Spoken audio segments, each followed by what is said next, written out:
ஒரு பெரிய ப்ராப்பர்ட்டி இருக்குது. அப்போ எங்கள் அம்மா அப்பா இருந்தாங்க. அப்போ வந்து இவங்க வந்து மிரட்டியிருக்காங்க அந்த ப்ராப்பர்ட்டி எங்களுக்கு கொடுக்கணுன்ட்டு. It's a big property. It's about 4 acres in the city, heart of the city. So இருக்குது. அதுக்கப்புறம் இதே ஜான் பாண்டின்னு வந்தான் அதே ப்ராப்பர்ட்டிக்கு. அப்போ வந்து கருணாநிதி ஆட்சியில் இருந்தார்.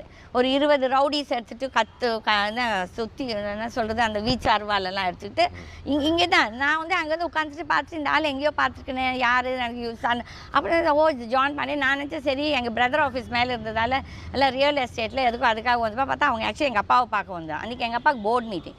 அப்போ வந்து இவங்கெல்லாம் ஒருத்தன் கூட வந்தவன் சொல்கிறான் இந்த மாதிரி இவங்க இப்படி தான் சார் அண்ணன் தலைவா என்னமோ பேசணும் இப்படி சட்டையை போட்டு ஒரே ஒரு அறை விட்டேன். யார் வீட்டில் வந்து யார்கிட்ட நான் மறைச்சிட்டு இருக்கீங்கன்னு சொல்லி இதே சிஎம் வீட்டிலனா எங்களை வந்து கேட்லேயே வந்து எங்களை இது என்ன வெல்கம் பண்ணியிருப்பாங்க.